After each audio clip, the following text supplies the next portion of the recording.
Perfume passages, high-quality niche fragrances, exciting brands, and hidden gems. Today, we continue with the second part of our visit to Paris Perfume Week. Let's dive right in.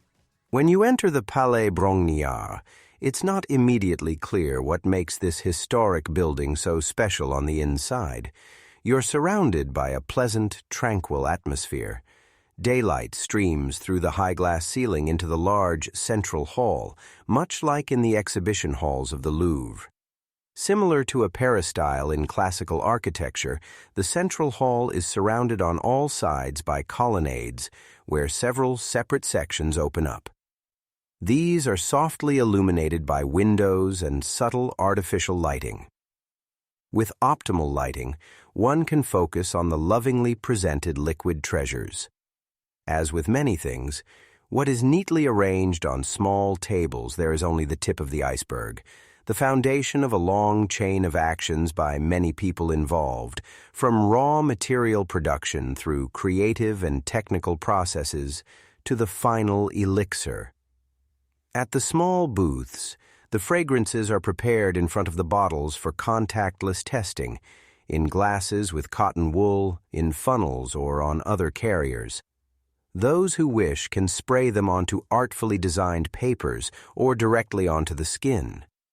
The air is surprisingly neutral. No overpowering cloud clouds the nose. So dive into the spectacle at the booths of these special houses. Sabé Masson places a strong focus on cosmetics and skin compatibility. The brand was developed back in 2014 by Isabelle Masson-Mondonneau, nickname Sabé, co-founder of the well-known cosmetics chain Sephora. Sabé Masson introduced soft perfume, a combination of perfumery and skincare products.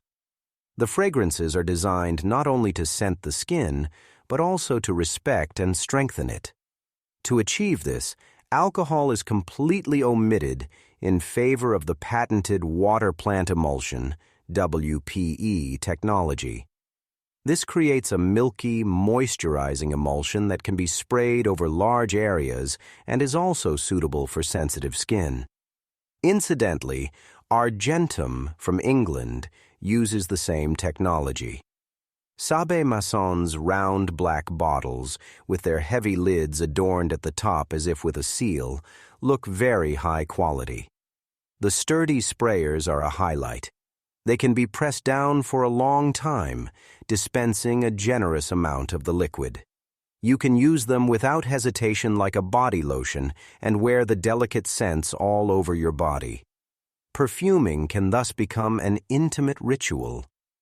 The bottles are refillable, and all fragrances are also available as solid perfume sticks.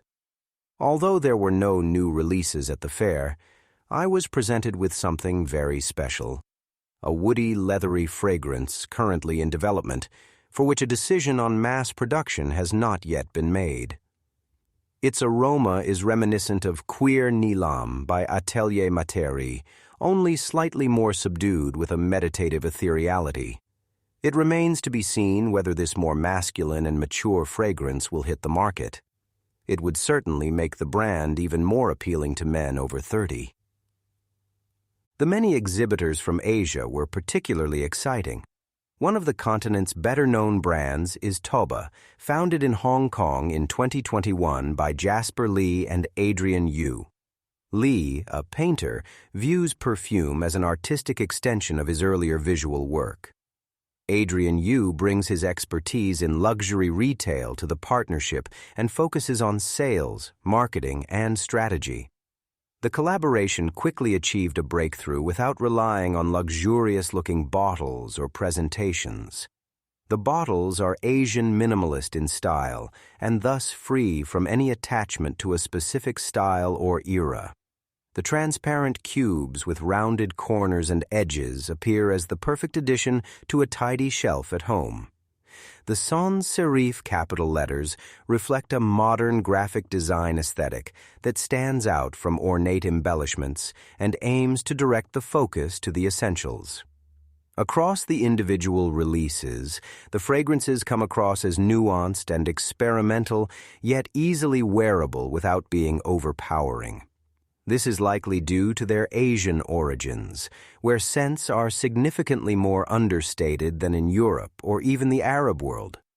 In direct comparison, Toba's fragrances are stronger than typical Asian perfumes and, like Jijide, act as a Eurasian bridge between cultures.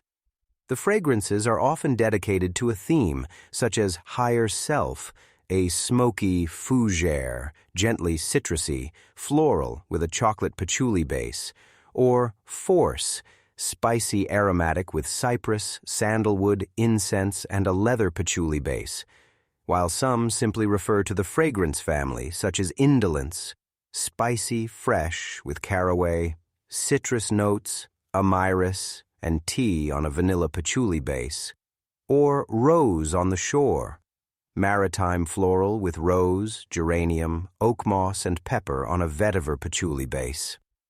A new fragrance was announced exclusively at Paris Perfume Week, breaking with the tradition of transparent bottles. Asura comes in a shimmering black bottle, yet its shape and label remain true to the brand's identity. It builds on what defines Toba fragrances and showcases an expansion and intensification of the familiar Lee fragrance families. A dark radiance, full of character and commanding the room, leathery, floral, and unsweetened gourmand. Perfect for an eventful evening in Hong Kong's nightlife. Possibly the prelude to a new line of charismatic fragrances in dark bottles. Several fragrance houses, primarily from China, came to Paris that are as yet largely unknown. Chu Fu is one such small niche brand that focuses on combining traditional Chinese aesthetics with modern, sustainable design. The name, written Zhu Fu, is a play on words, as founder Bobber Wang explained. The characters literally mean floating bamboo, but in Chinese the sounds are identical to the word for blessing or congratulations. The design of the bottles is modeled after a bamboo stalk, which in Chinese culture symbolizes longevity and strength of character. The lettering consists of small Chinese characters printed directly onto the glass. The visual identity is a tribute to Wang's grandmother, a bamboo weaver. The brand won the German Design Award in 2025 for its innovative design and packaging concept. At the same time, the brand places a high value on ethical standards. FSC certified paper is used for the packaging, and plastics such as EVA foam are avoided in the cushioning. The metal parts of the bottles are made from recycled materials. The information on the boxes is also embossed in Braille. The 4 fragrances in the core line focus on specific atmospheres in particular places. Master, for example, is inspired by a traditional Chinese pharmacy with notes of herbs, berries, and moss. The fragrance conveys healing, has an invigorating effect, and is euphoric. The magnificent Donglin Temple is a meditative fragrance created in collaboration with the actual Donglin Temple in Shanghai. It contains notes of cypress, fir, camphor, and incense, and creates a relaxed, focused atmosphere where one can rest and recharge. Another discovery is To Summer, which also aims to fuse Far Eastern and Western fragrance cultures. The scents combine traditional Chinese elements and ingredients with modern Western perfumery. Founded in 2021, the brand collaborates with Western perfumers such as Veronique Nyberg, Frank Völkel, Bruno Jovanovic, and Jérôme Epinette. It is already enjoying great popularity in China, especially for its home fragrances. The small bottles, with their uniquely designed caps, catch the eye. The scents are light and airy, focusing primarily on a single fragrance family or a specific note.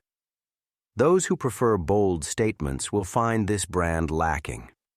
It's all about restraint and sensuality, which the brand also expresses in its minimalist corporate design. Le Goût de Peau takes a different approach. Both brands have adopted separate names specifically for the Western market and feature both Chinese and Latin lettering on their bottles and packaging. While To Summer is already on its way to becoming a modern classic in Asia, Le Goût de Peau, also since 2021, remains an insider's tip. Founder Mylène Xiaohan comes from the art world and has a professional background in cultural heritage preservation. She also devotes herself to traditional Tibetan thangka painting.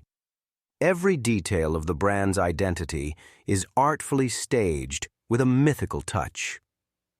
The bottles are unique, and each is decorated slightly differently, with caps made of natural wood, raw stone, metal with etched ornamentation, or ceramic, mostly one-of-a-kind pieces. The fragrances are inspired by the landscapes, legends, and cultures of China. They are meant to establish a connection to the archaic and spiritual roots. They are artistic compositions that captivate and convey a unique vibe. Papermaking, for example, is dedicated to the art of traditional papermaking in the Tengchong region.